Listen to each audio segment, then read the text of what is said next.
Hey guys, I hope all is well. Thank you for joining me for this Truth Talk episode. In today's episode, we're going to be talking about this year's Rolling Loud event. Let's get right into it. Rolling Loud is one of the biggest yearly music festivals in the country. It is known for being a hip-hop based live festival with over 100 acts performing and over 200,000 people attending. Rolling Loud is known to host shows coast to coast, making it very impactful on the culture and very desirable for the upcoming artists, just as it is for the big name artists. Fans that attend the festival get to see a variety of artists from upcomers to veterans, all on one stage, taking place over the course of 3 days. This makes a Rolling Loud slot a priority for just about all hip-hop artists, as it can introduce them to new fans. The biggest artists are chosen to headline these Rolling Loud festivals, many names that we have previously spoken about on this channel. This year, the Rolling Loud Festival received tons of negative backlash after people witnessed a performance by two major artists that were part of the event. Playboi Carti, who was one of the headliners, and Lil Uzi Vert, one of the undercards. Both Uzi and Carti's performance were deemed satanic by people in the audience, with some audience members even choosing to storm out of their performances due to the demonic energy they were feeling. Clips instantly started to go viral, as some people couldn't deny it was satanic. Clips showing Carti acting possessed and another clip of Uzi singing some very revealing lyrics led to outrage on the internet, as people felt it was the Grammys performance all over again. I am pretty sure those who were viewers of this channel were concerned by this performance, as you guys were sending me DMs and commenting asking me to cover this. After researching Rolling Loud, I am not at all surprised that both Uzi and Carti were booked to perform these satanic performances. What I found out about Rolling Loud was that just by looking into the creators of this festival, it explains why these satanic performances took place. Rolling Loud was created by two men, Tyreek Cherif and Matt Singer, back in 2015, two friends since elementary school. They got the idea of starting the festival after they felt hip-hop didn't have its own large music festival like other genres do. Before Rolling Loud, the two had been working together, booking local Florida artists since 2010. They started gaining traction in the promoter scene in Florida after hosting an event where Rick Ross headlined.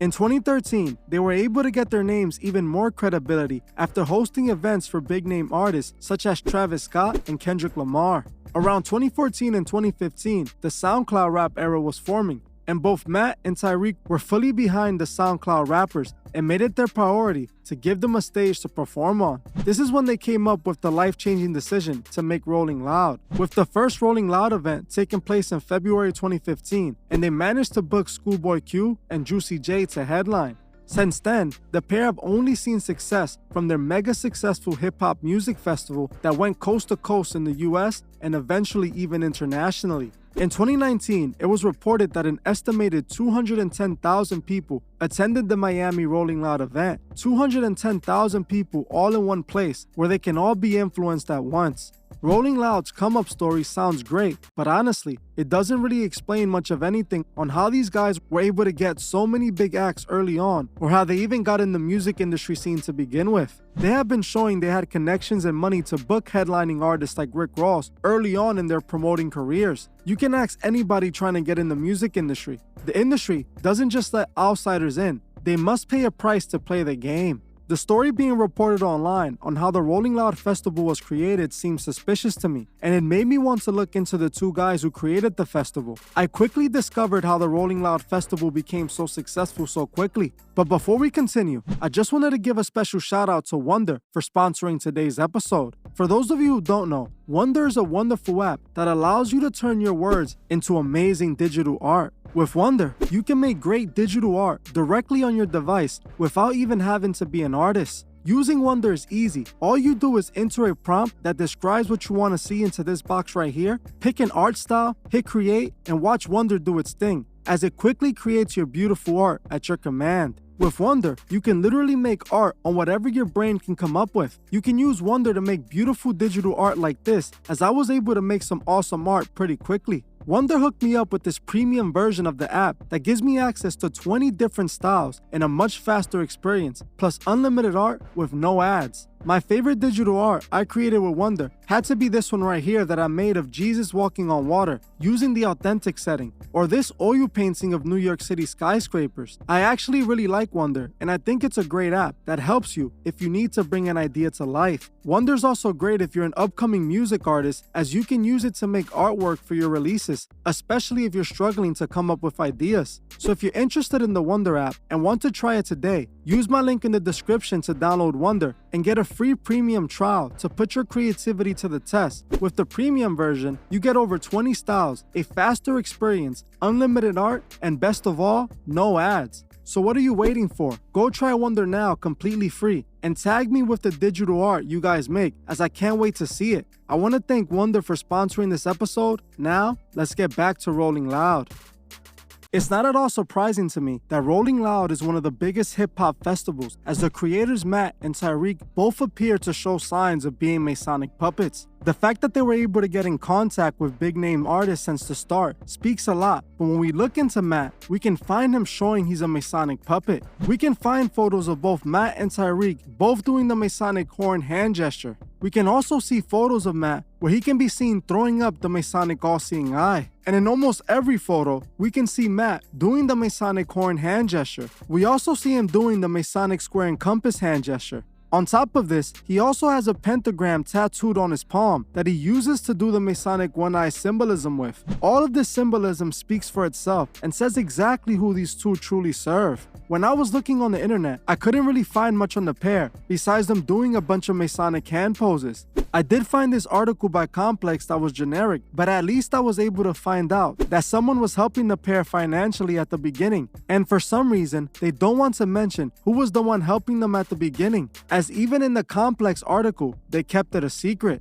In my opinion, it appears that Matt and Tyreek were chosen to create this hip-hop festival by the Masonic Order. It is not a coincidence there's photos of Matt and Tyreek doing all this Masonic imagery, especially after they got into the industry mysteriously. They have been helped since day one, and it's the reason the biggest Masonic puppets headline at these events. This year, we saw what the Rolling Loud was about during Uzi's performance. We have spoken about Uzi on this channel in the past, on how he admits he sold his soul to the devil and how he is guiding his fans to a burning end. Uzi said this publicly during one of his older shows to his thousands of fans in the crowd while performing his hit song EXO Tour Life. Hold on, let me explain something to them real quick. Before everybody starts screaming and saying, oh, like I told y'all earlier, you motherfuckers enter the rapture. If ain't nobody flying up to heaven right now, obviously all y'all motherfuckers going to heaven right with me. So, let's get it. Oh, you already here. I'm so sorry. You can't get out. You're stuck.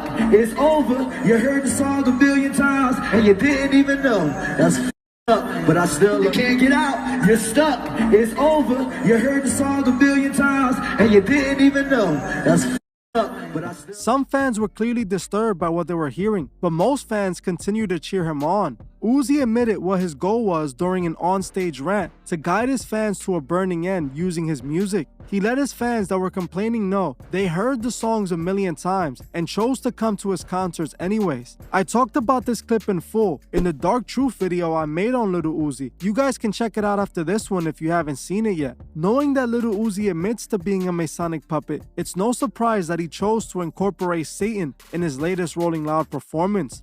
Uzi showed up at Rolling Loud wearing all red with a pentagram pendant on his pants. He was also wearing white contact lenses that made him look demonically possessed. The first thing that came to my mind when I saw Lil Uzi was that he came dressed exactly like the demonic Adam and Eve from the Brazil carnival that we spoke about recently. If you saw that video, then you should remember the entire carnival played off the Red Paradise theme, and they had both Adam and Eve dressed in all red, with the white contact lenses appearing demonically possessed. They represented a sinful Adam and Eve who were proud of disobeying God and eating from the apple. They showed imagery of this as they showed Adam and Eve sinfully dancing on a giant serpent while the serpent chased the apple. This represents the moment Adam and Eve ate the apple and disobeyed God. Lil Uzi came dressed like the Adam and Eve from the Red Paradise to represent the same imagery. People, this is not a coincidence. This is the imagery of the times. They are letting us know we are in the New World Order, their Red Paradise. On Lil Lil Uzi's set, they had crosses and a creepy mannequin, and behind Lil Uzi, on the screen, pentagrams and satanic imageries flashed, similar to what people saw from The Weeknd's performance when he flashed the word Satan on the screen as he performed. While performing, Uzi went on to preview a new song from his upcoming project, where he rapped some very revealing lyrics that had many concerned. The first lyric that Uzi rapped during the performance that caught my attention was when he rapped, "Throw up the rock, cause that is my nation. I can just beat any allegations." While he is rapping these lyrics, he is throwing up the Masonic all-seeing eye hand gesture. Uzi is snitching on himself, letting his fans know the Masonic Order is his nation, meaning he is a part of the Masonic Order. We have seen so many artists doing the Masonic all-seeing eye hand gesture, and people still think it represents Rock Nation. The next lyric that had the internet concerned was when he rapped, "Get more hoes than a mask, cause I'm Jason. I make a city girl believe in Satan." He repeated that 3 times. Uzi openly admitted that he initiated his girlfriend JT and has her serving Satan as well. Even though Uzi states this, I'm pretty sure JT was already a Masonic puppet before she got to Uzi, as she was down with QC, and we know how they operate. But I think Uzi was again making the point that he's making people follow Lucifer. Uzi has already confessed to his fans that he sold his soul and that he is manipulating them to do the same. But still, millions follow him to that very burning end. Something I found comical was this article I read from TMZ, where Uzi claims he doesn't worship Satan and he was not being literal with his lyrics. Lil Uzi goes on to admit his girlfriend JT was in the studio when he recorded that song and she wasn't upset about it at all. He said it's just music and not his real beliefs. Uzi openly shows admiration for Lucifer, who is known as the father of lies. In his very song, he said, "Throw up my rock, cause that is my nation. I can just beat any allegations," just like he's attempting to do with this allegation right now.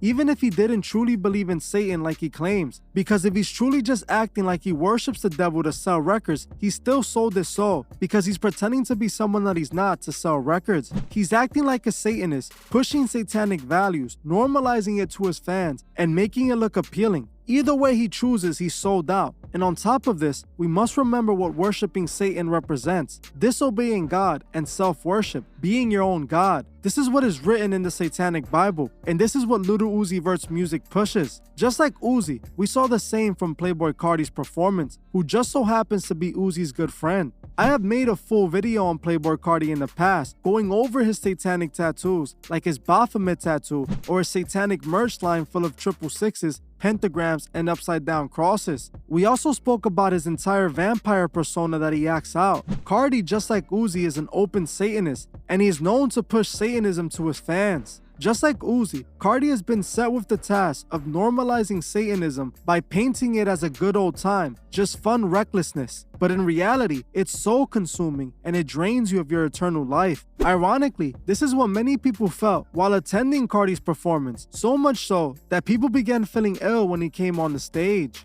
Carti started his performance by shrieking and making demonic noises for the entirety of the song. This is when fans started to leave the event. One of the attendees that left was this young woman who attended the Rolling Loud event, not for Carti, but for the other acts. She made a video while she was leaving the event, claiming that she had to leave because of the demonic energy that was overcoming her. I don't know if y'all hear that mess behind me, that I'm leaving.